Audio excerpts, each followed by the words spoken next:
Good morning, all Federation starships and the Alpha, Beta, Gamma, and Delta quadrants. This is your host, Josh Pritchett, speaking to you on our show, Rediscovering the Federation on the Movers and Shakers Network. And as always, I am joined by my best friend and partner in crime, Mr. Chris Pavone. Chris. Bienvenidos todos a nuestro programa. Welcome everyone to our program. And Josh, we had not one, but two programs to talk about today. 2 episodes. Yes, sir, we do. We were, due to circumstances, we were unable to be here with you last week, but we are back, and we got a twofer for you this week. So one really good and one, a little less good. There's some things I liked about it, but there are other things that, somebody should have really thought that through. But let's go ahead and get into it. And as Captain Burnham likes to say, let's fly. Let's fly. So we're going to start with last week's episode, which opens with Commander Raynor kind of getting on people's case because they're not coming up with solutions fast enough, and that there seems to be, in his opinion, too much camaraderie, too much comfort going on Discovery, to which Burnham dresses him down in the ready room, but then suddenly a very strange arachnoid-like creature pops up in engineering and starts interfering with the ship's engines. We quickly learn that this creature is called a time bug, so named because it was a weapon developed during the Time War. At this point, it is causing Captain Burnham, Commander Raynor, and Paul Stamets to be the only ones to realize that they are jumping back and forth through Discovery's timeline. For basic reason, for obvious reasons,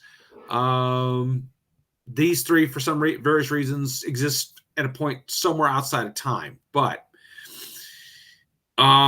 What happens next is they have to try to figure out a way to get themselves back to their time, but also Burnham and Raynor discover or see a point several years after the destruction of the Federation by the Brain, because apparently they acquired the progenitor technology and have basically wiped out Starfleet. So, Chris, you want to go next? So this wraps up an interesting tidbit from the Star Trek briefs that we had about 3 years ago, where we had seen Discovery left by itself in the future. And so Raynor and Burnham walk onto the bridge, and Zora's like, "Captain, is that you?" And so we left off soon after the point from that special moment that the character, that the only person she'd had on her bridge for like 30 years leaves, and she was playing the movie. And so she says, "Yes, Captain, you died. All of you died. What you feared the most came to happen. The progenitor tech fell into the wrong hands." And one thing we never saw in that Star Trek brief that we see now is that Burnham tells her, "Okay, show me what's outside the view screen." And we see the destruction of Federation headquarters, and we learn that the Breen acquired the technology and things don't go well. But with the help of Zora, they figure out the last calculation that they were not factoring in, which was space and movement in space, to figure out how the time cycles work. And so they figure out a map, and then they go looking for Stamets. And why Stamets? Because Stamets has Telluride DNA within him, so he sort of recognizes shifts in time. So along with them, who, when they were trapped in the transporter beam, that allows them to recognize what's going on, and that's why they're jumping through time. That Stamets also is aware of what's happening. And so the next time jump, they get together, and Stamets is like, "I know what the problem is. It's this time bug there, but I'm trying to figure out, where we're going to go next and how long the times jump. But time jumps last, but I lack some figures." And they say, "Well, wait a minute. We've got the figures right here, and we've got the model." And they're like, "Great." And he says, "Now I just need like this liquid that we use from the holodeck, but it's in like your chambers. And like, of course, Burnham runs the risk of running into herself, but she's like, okay, I'll go get it. And then she has a moment where she runs into Book. Gladly, it's only like a minute or so. And then she leaves, and then they jump again. And here comes a real problem that Stamets says, okay, thanks to what you got me, I've gotten ready to go. But the problem is that, one, the time bug has a defense mechanism. So they're going to need to, like, penetrate its force shield. And to do that, they have to basically dismantle relativity, that they have to go to high warp, warp 10, and then they have to burst the warp bubble. And that'll allow them to penetrate the force field and to, like, terminate the time bug. But it's Lorca's ship in this time period. And they're like, oh crap. But Lorca and Saru are off on a mission. And so Ariel is in charge. And she is the one member who does not make it to the future.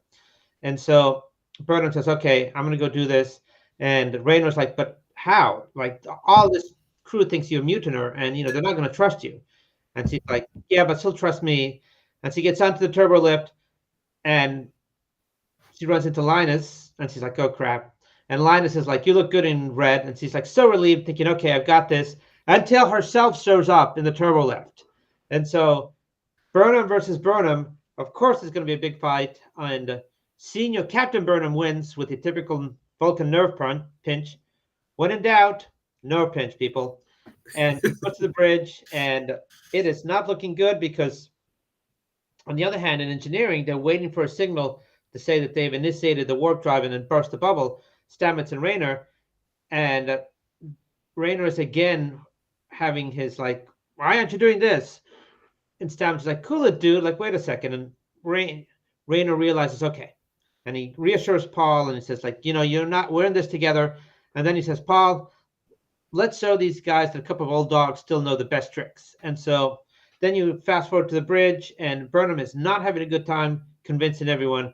In fact, everyone dislikes seeing her on the bridge, because at that time period, she's a mutiner. No one trusted her. And she's trying to reassure everyone using her knowledge of the future.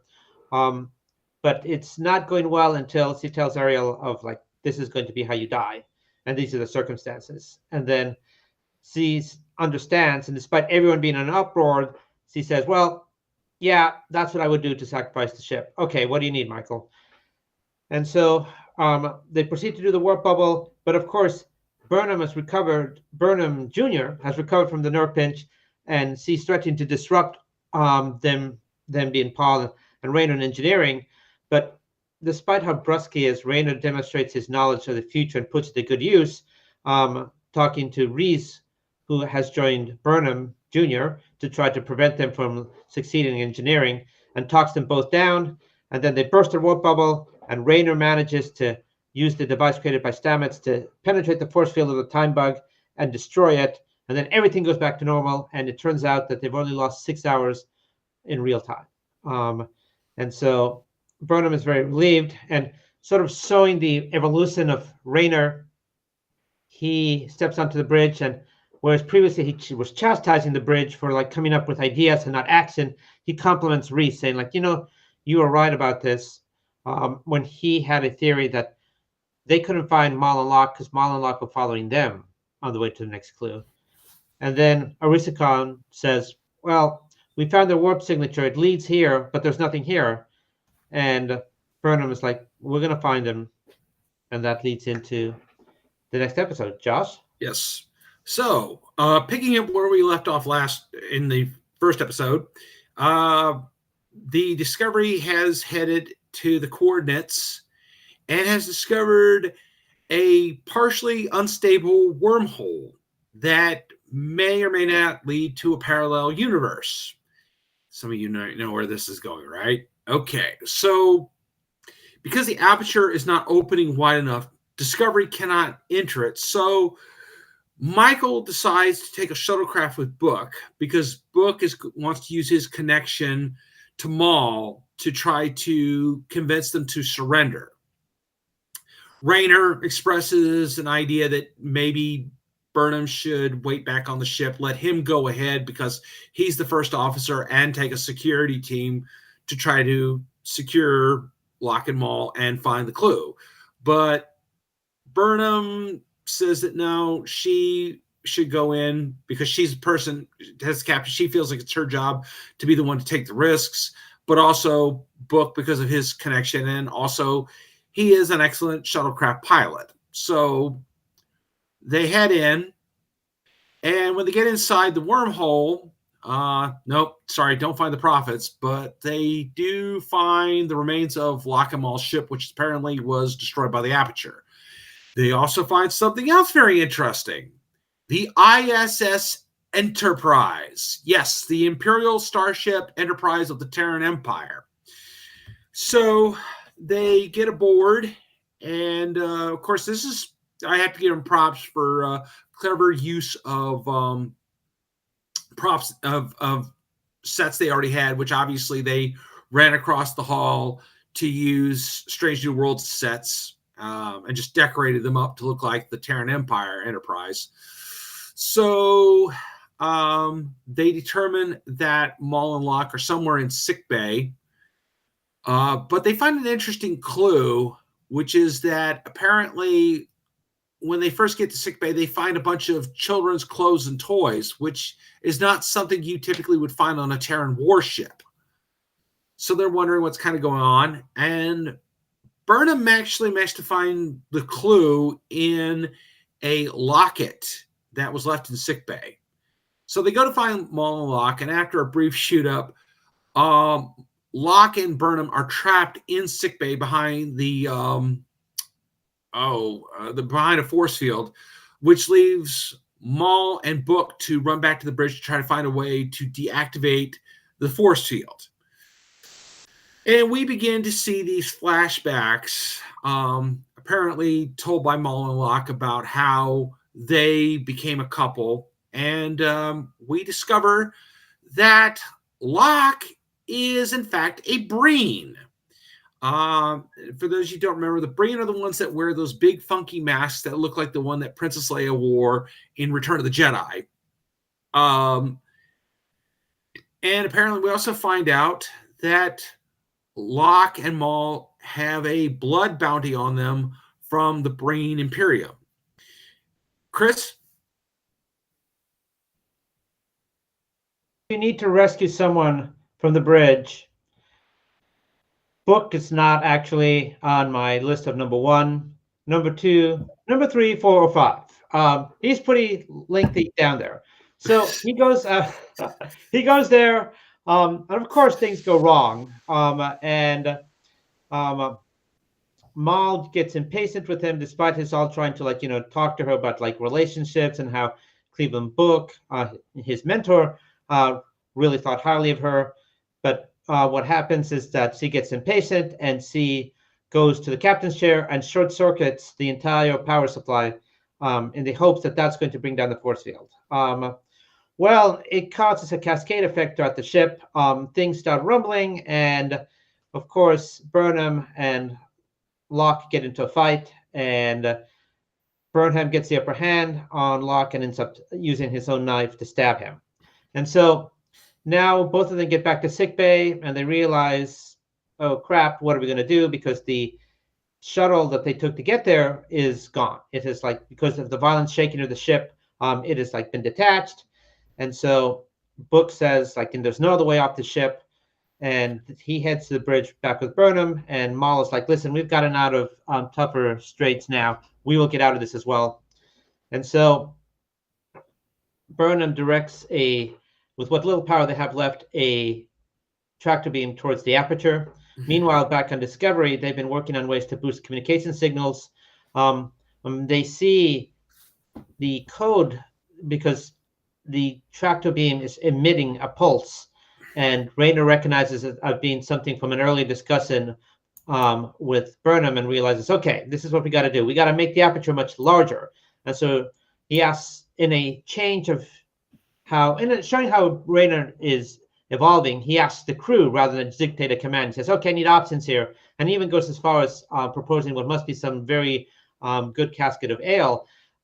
What are we going to do, people? I want options now. And so Reese comes up with the idea of if that is fed on antimatter, if we fill up our photon torpedoes with antimatter, that will power up the aperture, even though it might close it for good. And he says, let's do it.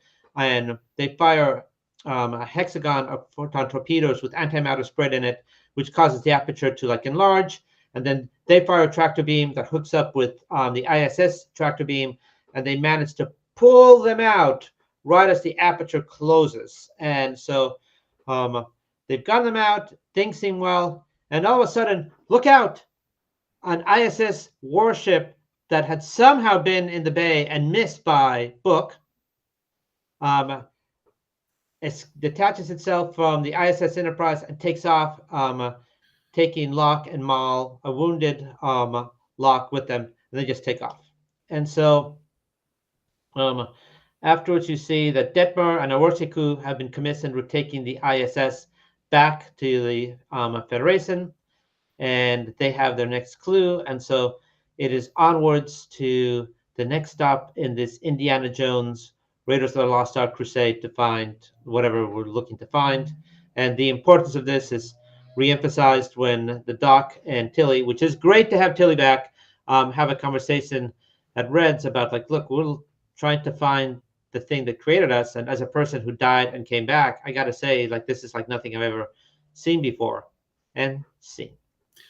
And I would just like to add, as the episode is wrapping up, Burnham is telling Book that she was able to find out who was aboard the ISS Enterprise. And apparently the Enterprise left the Terran Empire when the Supreme Chancellor, after the Supreme Chancellor, tried to make several reforms, but failed because, well, the Supreme Chancellor, we found out on Deep Space Nine, was Spock. And even though he was quite successful with trying to reform the Terran Empire and make it into a better thing, it was overthrown by an alliance between the Klingons and the Cardassians of that universe. So the ISS Enterprise, under the command of that universe's Saru, managed to escape the Terran Empire universe. And apparently all the people who were on board it were able to find sanctuary in the Federation. One of them, the junior science officer, went on to join Starfleet and became a branch admiral. And she was the one who placed the clue back on the ISS Enterprise.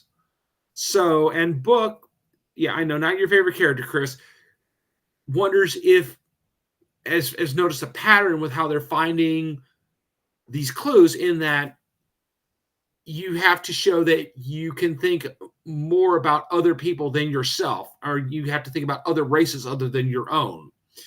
So, in other words, this is very much like a quest, where they're not only just finding these clues, but proving their worthiness to find the clues, which I think is great. I like that part a lot. So, with that said, I think it is now time for us to move into the good, the bad, and the Gorn. So, Chris, what is best in this episode? Well, I want to break it up, and I'm going to say... these two episodes, I should say. I'm sorry. The first episode, Face to Strange, was awesome. I thought it was the best episode of the season. I loved the time jumping, which was just in bits, but it sort of like, showed us different time periods. And I love the fact that they wrapped up, like, what happened to the crew 30 years from now? Why was Zora left alone? It totally explains that, which I thought was great, because it's sort of a question that was unanswered for me, that was just laying out there. I like the fact that you had a lot of discussion you had a lot of one-on-one between Burnham and Raynor, and you could kind of begin to see why Burnham decided to bring Raynor on board. And there was just so much of that episode I loved. I love the fact that, despite the fact that now everyone loves Burnham, let's not forget, they didn't love Burnham way back when. So I love the antagonism that you see there. There was just so much. And I love that it wasn't just Raynor and Burnham, because they brought Stamets in as well as a recognition, because of his tardigrade DNA. Like, he can see things outside of time, which we sort of forget about, that like he was the engine of the spore drive, or I should say the compass of the spore drive. So Face to Strange for me was the best episode of the season, one of the best of Discovery, I dare add. And it just played really to the strengths of Burnham and Rayner. You see a lot more of Rayner. You can see even how his gruffness is effective. And we got a bit of Tig Notaro. And who doesn't like an episode that has Tig Notaro? You can't have enough Tig Notaro. That I totally agree with you on that. Yeah. I also like the time traveling, the time jumping stuff. That's always, really fun to do. I think it was nice to see them back in their first 2 season costumes. It, and of course, I do enjoy the fight scenes. I think Sonequa herself enjoys the fight scenes quite a bit. I'm just guessing here. She does a lot of them. Unless he takes a right hook from her, or worse he could, then she doesn't like it as much. No, who likes a right hook from a Noshiko? I mean, those, yeah, really painful looking. I like how the character of Rayner is growing. He has definitely been something exciting to watch this entire season. His arc has been really strong. I like this character a lot. I mean, he's kind of got the same gravitas I think Shaw had in the final season of Picard. I hope he's not going to die though. I would love to see him transition over to Academy. Along with a lot of the other supporting characters whose characters we have not been able. I feel like we've never delved into enough in the 5 seasons of Discovery. But I do feel that Rayner has probably come on 1 season later than he should have. It would have been good to have seen him at least in one earlier season. It would have, yeah. And the actor, playing him is so strong. I mean, he's so good at this, and he's brought so much. And we're learning so much about his culture so quickly that I'd hate to feel like this is, we're not going to see more of him or more of his people going forward as Star Trek continues to evolve into future shows. I think I love the reference to the temporal war, because this was something that was, the temporal Cold War was dropped on us on Enterprise, and evidently sometime in the 26th century, as well as we remember, if you remember back in, I guess it was season 3 or 4, I guess it was season 4 of Enterprise, we finally got to see that it did evolve into a massive war that took most of the galaxy, that even bigger than the Dominion War. So did I miss something? You're saying that there was a series called Enterprise? Why can't I remember this?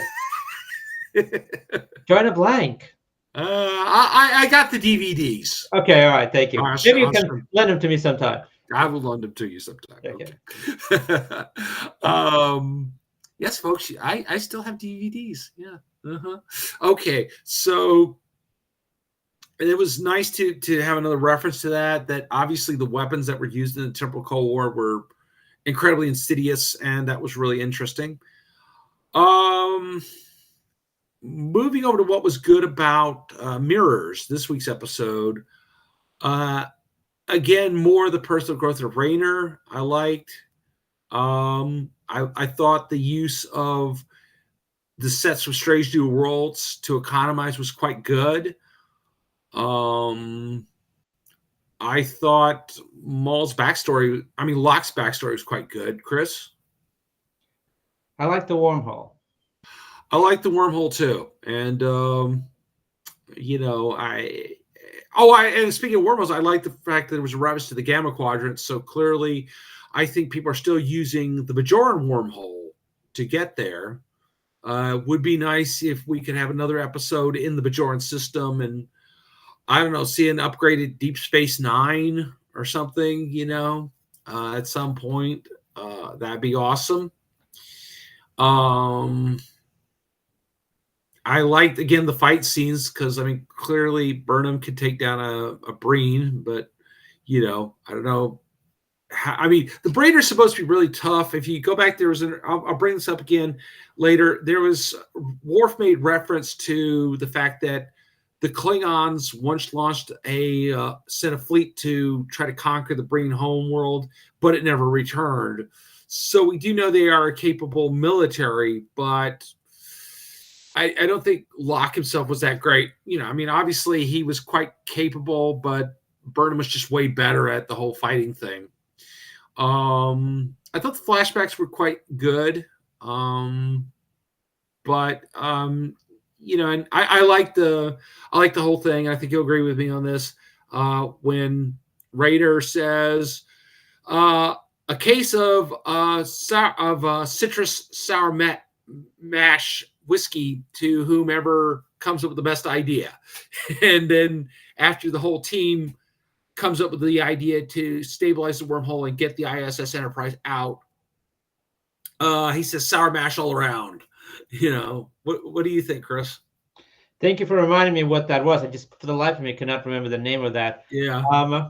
It showed his personal growth when he just said, okay, to everyone. So, he's slowly moving in that direction of evolving. Yes. Well, I'm glad it's not happening all at once. I Yeah. think that it needs to be something that goes over several episodes. But like I said, I'm hopeful that his character, doesn't die and maybe somehow transitions over to Academy in a couple of whenever that happens. I mean, clearly, I think they're setting the stage with the Breen and other facets to become a part of whatever the next Star Trek show will be. So now let's move into what we didn't like so much about these episodes. Chris, you want to go first? Oh yes, oh yes. So let's talk about the episode with the wormhole, shall we? So, what did we see in episode 1 of the season? That when they first encounter Locke and Mal, Burnham makes a mistake of taking just Dvorak and Reese with her instead of security team. So now she's giving the possibility of making up for this first mistake. So what does he do? Does he take a full security squad to subdue them with her? Does he take, 4 people with her? No, she takes even less people. The last time she took with her 2 people. This time she's only taking 1. And who is that one? Is it like someone like, I don't know, someone who could like make a real difference? No, she takes Book. She takes one person that has no security training whatsoever. This is a red directive, people. You throw the house at this. You have them confined. It's a wormhole. You know they're in one space. Most likely they have to come out the same space. You take one person. Of all the people, you take Book. Book, who scans the ship and says, oh, all the escape pods are gone, and somehow misses the fact there's a Terran warship that is still on the ship, something that, despite the fact that he has all the time in the world to scan for, but Mal and Locke, when they're up against the clock, somehow managed to find. That's the person you're going to take with you on a red directive? No. And how useful was Book in this episode? Not very much, because they go up to the bridge. They can't figure out how to deactivate the force fields, and even Mal gets so impatient, just like, okay, I'm just going to sort out the entire power grid. So Burnham, fool me once, shame on you. Fool me twice, shame on me. Like, again, you are presented with the opportunity on a silver platter to like capture Mal and Locke and take them out. What do? You would take even less people. Where's Commander Non? Commander Non would have said, oh no, I'm coming with you. Raider was right. So that, and I got something else about this, but Josh, I'll let you go with like what you didn't like about. Okay, well, I think the biggest thing I did not like, and you and I were talking about this before we got started today, was how much of a letdown the Breen appearance is. I mean, we're just going with light green jello skin that kind of glows in the dark a little bit when you take the helmet off initially. I mean, I think it's nice to see more, get more into the Breen, but I'm going to go into this more when we talk about the Gorn. But yeah, it's not that iconic of an image for a new major species. I mean, you think about all the most outstanding, species that we've seen in Star Trek, the Vulcans, the Romulans, the Klingons, the Andorians, the Tellarite, even the Bolians and the Cardassians have been somewhat distinctive in our pop culture. But the Breen just looks sort of generic is what I just don't like about this. And I will go into this. I will play a little bit of devil's advocate with this look as we carry on here. But it's kind of like it's hoping for something more here, folks. But I guess we'll get over it. I would have also liked if we had mentioned that the Supreme Chancellor's name was Spock, because even though we, the fans, knew who they were talking about, if you were watching this show all the way back to Star Trek, going back to Deep Space Nine, we know that Spock became head of the Terran Empire. But it would have been nice for Burnham to know that her brother in any timeline was a great man in any time in any universe. So that would have been awesome. I didn't have too many complaints about the episode where they're time slipping. There's always continuity errors, but I thought overall it was really cool, and that it was but I didn't have that many complaints with that one. Yeah, and it was kind of weird that they didn't notice that there was this one war pod ship thing that Lock and Maul could escape on. But I guess they needed some way for them to get out of there, even if it wasn't the best way. But okay, we can't just end it with them going off to Starfleet prison or whatever. We kind of need them. We still have 3 or 4 episodes to go, so we can't. Excuse me, we can't just get rid of them. But yeah, I can see your point. It would have been kind of cool if they found another way for them to escape. So, So I'm just going to follow up on what you laid down. And what the heck with the green Jello mold people? That's the best you can do. They look like green Jello. I mean, don't take the mask off. Leave us wondering what is behind there. This is what was behind the curtain. Don't pull that curtain. Keep it in place. I don't know. I don't want to know what the wizard looks like. I mean, This was terrible. Actually, now that you mention it, they do kind of look like the Wizard of Oz. Yes. Yeah, with the thing, and absolutely. This is what happens when you have the special effects people gain an unfair advantage, shall we say, over the costume people. Let costumes do the work. Let them come up with something brilliant. They have shown time and again they can come up with marvelous things on Star Trek. Yeah. The Cardassians, the Klingons, the Jem'Hadar, they can come up with things that just will blow your mind. Why listen to the special effects guys when we can create this? And then, are they translucent? Are they solid? And writer's room, at least give us a reason for this. At least tell us something like, we're translucent because if we didn't have this armor, we would just transform into energy. Because in reality, we're just energy. We have somehow evolved or transcended. And the only way to keep our corporeal forms is keep our uniforms on. Otherwise, we will eventually just dissipate into energy. But that would have. Yeah, and as we get ready to go into the Gorn, and I was going to talk about it, go over a brief history that. Okay, if you go back to earlier episodes that had the Breen on Deep Space Nine, where the episode Indiscretion, which I'll talk more about, Kira and Dukat actually took the uniforms off of a pair of Breen in order to infiltrate the Breen base. And then Kira again did this again in one of the last episodes of Deep Space Nine. So clearly somebody had to have known what they looked like. And also, Dr. Bashir made a reference in the episode where he was in a prison camp, in a Dominion prison camp with a Breen, that the Breen don't have any blood. Well, obviously, from what we saw with Maul, yes, they have something that passes for blood, because remember back on Deep Space Nine, they were using blood scans to determine if somebody was a changeling or not. Remember? What bothers me about this is that this is not a show that skimps on the money. for production and design. So Yeah. you have a show that can create an insectoid dragon-like creature on Trill that can not only hunt people but can also disguise itself and cloak itself. You can spend the money on that, but you're going to skimp on something that for 30 years we've all wondered about, like what do the Breen look like? I mean, Yeah. come on, what a disappointment. Yeah. And I, I mean, okay.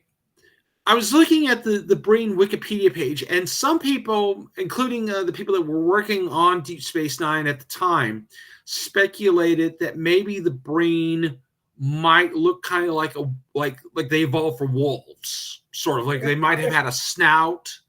That if you took the mask off, you'd see it kind of so they look like an Arctic wolf, humanoid kind of creature.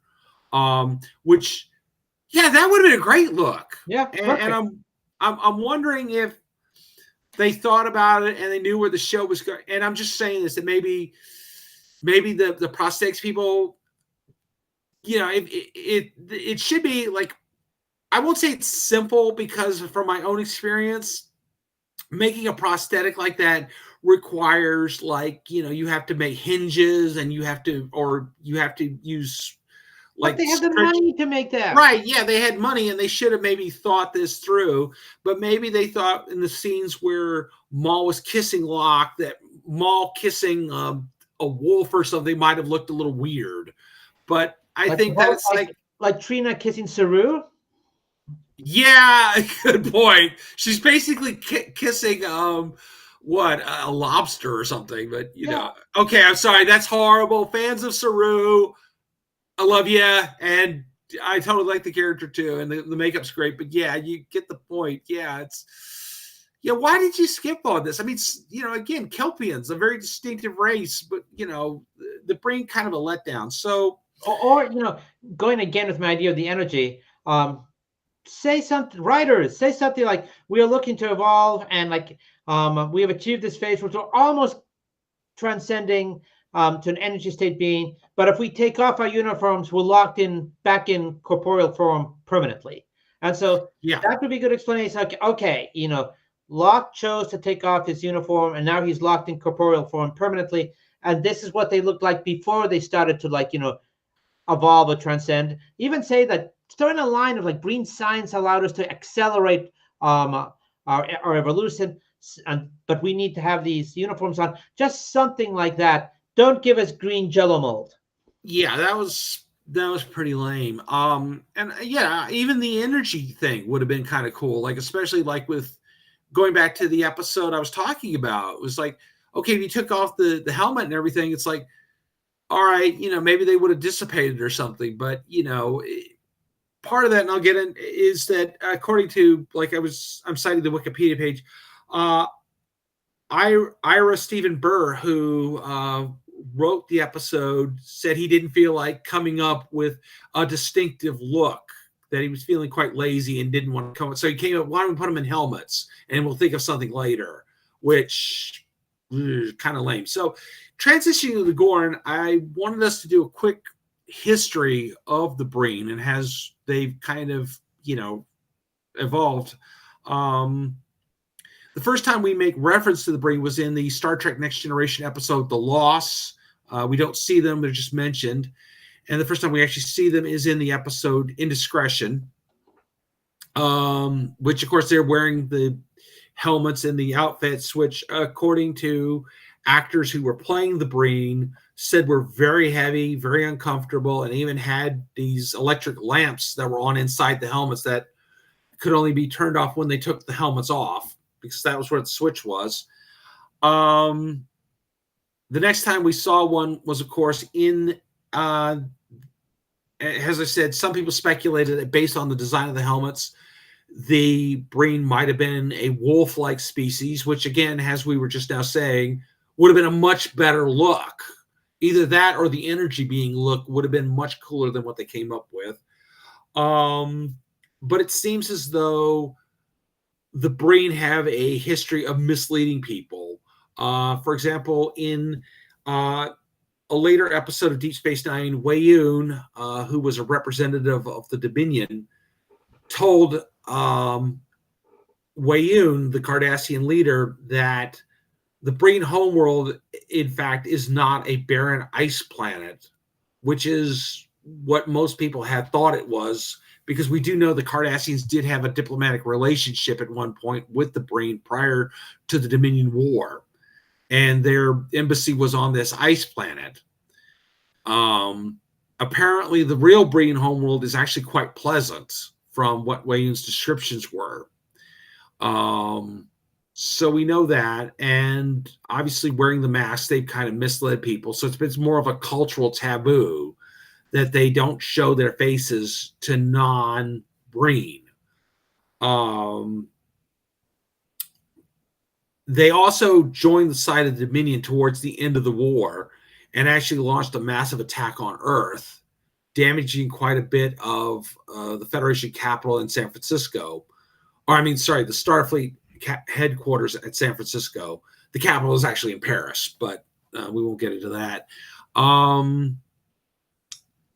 Like we said, you know, there are instances where supposedly some people had seen them without their helmets, like obviously Kieran Dukat had to have seen them at least a couple of times when they were taking the uniforms off of them. But apparently nobody got into that. So, which again, that's just very disappointing. That it's too bad that Bird didn't decide to come up with a more distinctive look for them.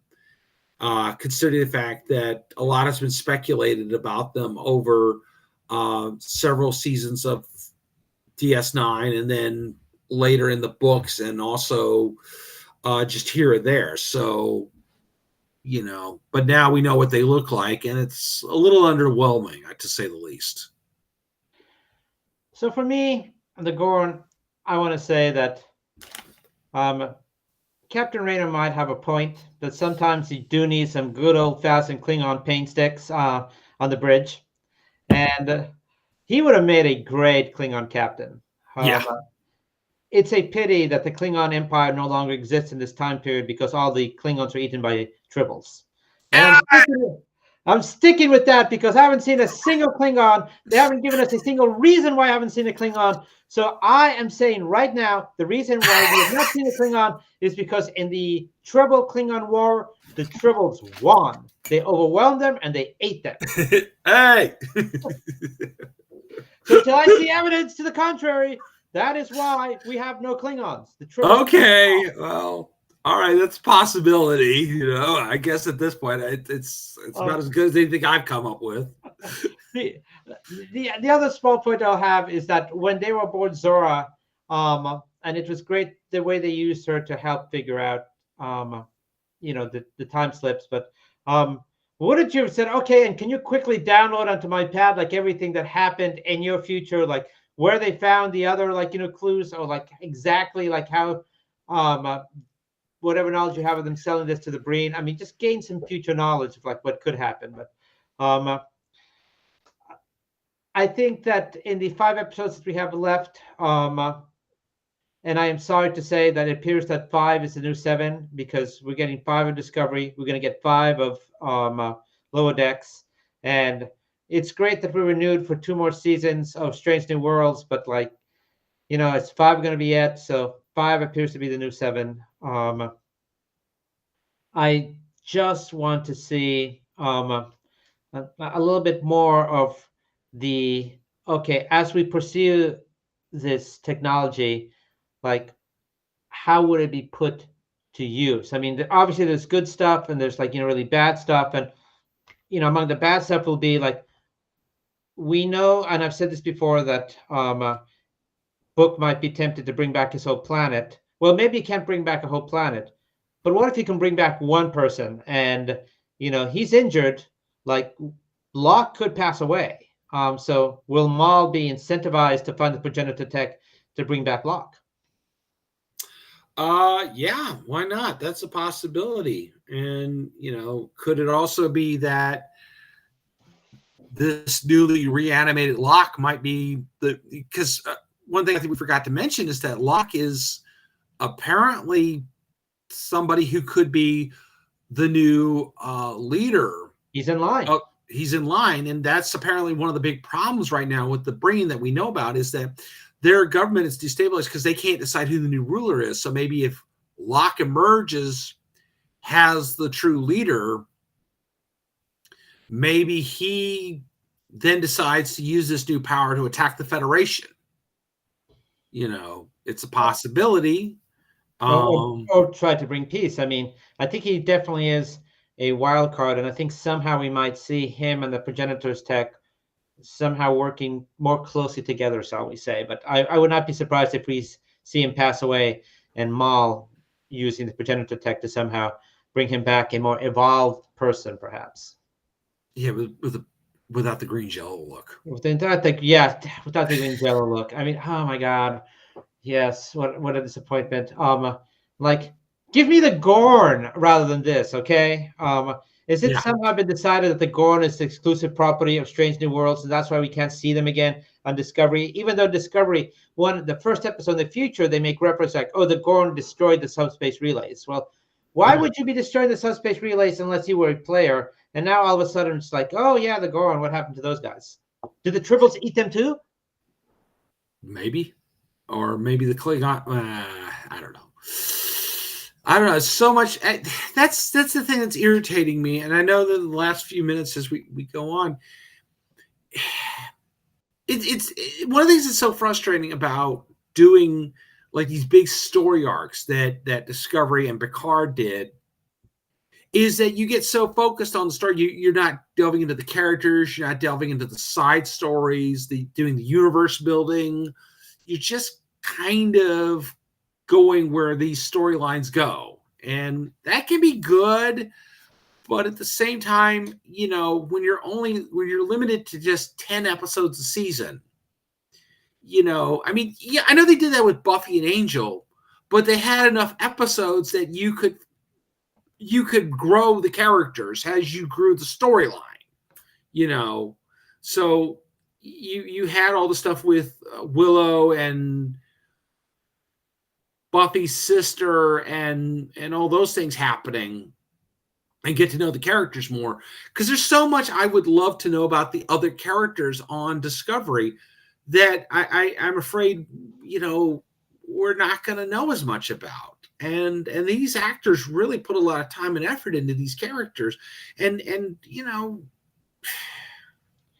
So I don't think we should have 22 or 24 episodes per season, because that just allows for too much filler, right? But I think that 13 episodes is what we should have, because I completely agree with you that we need at least one episode for the low decks people, okay, or the lower officers. Like one episode where we focus more on Oreshiku and like Detmer, for example. Like 10 episodes is enough to move a major story arc forward, but it's not enough to focus on the people behind the story arc. It's not enough for character development. Again, I don't want 22, 24 episodes, but 10 is not enough to focus on major storyline and characters. I mean, exactly, yeah. The BBC usually goes with a 13 episode run, and I really think that you could get to 13 without sacrificing storylines or giving us filler. Right, yeah, because I mean, that's one thing I love about both Lower Decks and Strange New Worlds is they take, even though there is this bigger thing going on around them, they're still taking the time to get into the characters and talk about the characters themselves. Yeah. Not just, this isn't just, okay, that you're actually getting to know the characters, and you're actually, they have names, they stand out to you. It's not like the original series where like, okay, this week George Takei and Walter Koenig were able to be there, and Nichelle Nichols was able to be there. So, because honestly, I would have liked an episode with Rayner and Vance, just an episode around those two. Give us a bit of backstory behind both of them. Exactly. And hopefully some of these characters will stick around for Academy, and we can get to know them better. They'll get to develop in ways they were unable to on Discovery. I mean, like I said, 5 appears to be the new 7, and 10 appears to be the new 22, but it needs to be 13.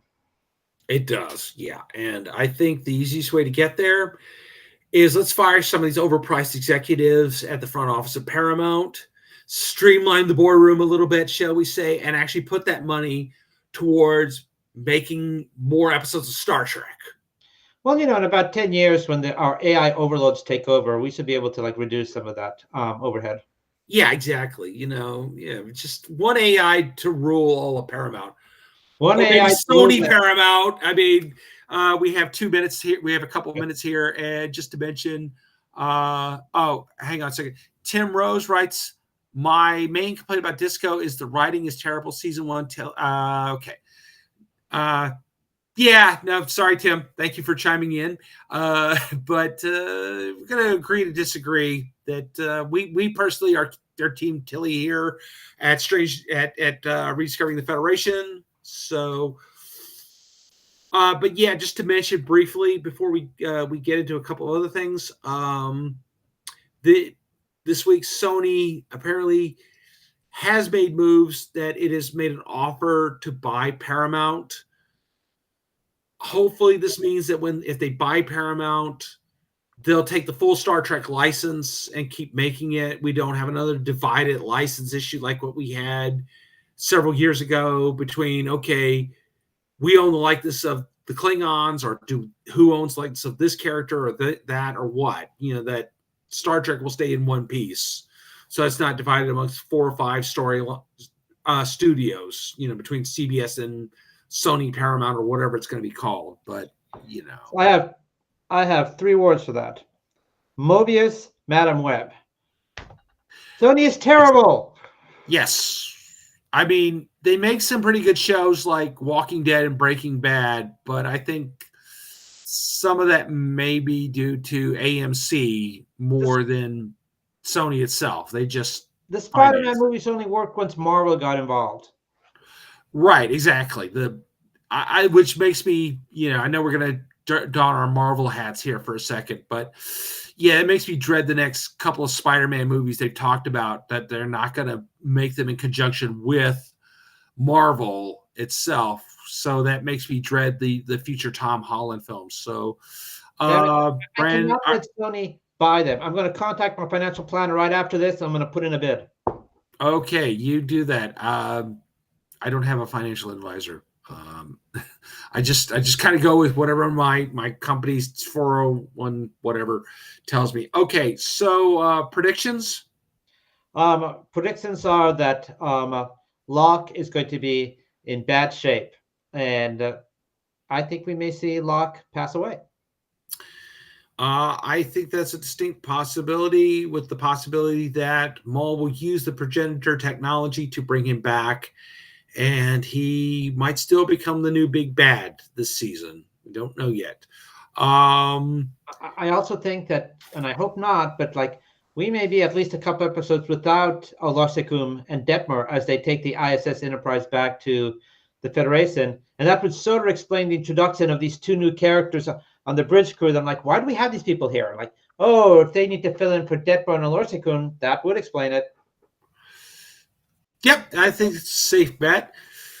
But I think Hugh is going to also need to work through a few more things, as we saw in this episode, about his own feelings about life, death, rebirth, and what's beyond that. I think we're going to see that. So before we go, Chris, do you have anything you'd like to quickly promote? I would like to say thank you to the National Building Museum that last night you guys organized an indoor viewing of The Lord of the Rings, Fellowship of the Ring. It was awesome. People in cosplay, there was at least 100 people there. And for geeks like me, proud wearing geek, it was an awesome event. Thank you, National Building Museum. I have nothing at the moment to promote, except remember, people, next weekend, it is May the 4th be with you. AFI is going to have a special show here in Washington, D.C. It's going to have special showings of the Star Wars movies. I am sure wherever you live on your review of this show, there's probably going to be other shows like that. Look for them, but May the 4th next weekend. And I would just like to throw out there that I have a new short story published in the anthology Knox and Howls. It is a Bigfoot anthology, and as many of you know, I write a lot of Bigfoot stories. This particular story is called Enkidu, which also has a Star Trek reference. If you recall the episode Darmok, Picard talks about the story of Gilgamesh and Enkidu. That is where the title of the story was inspired from. It is featured. You can purchase this on Amazon or wherever you like to get your books.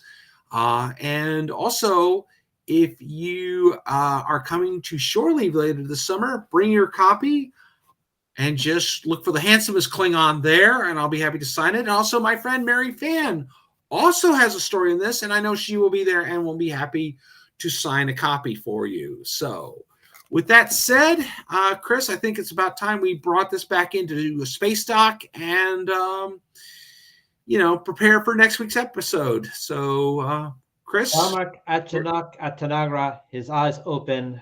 We'll see you all next week. Hearts open. Live long and prosper, everybody. Thanks for joining us.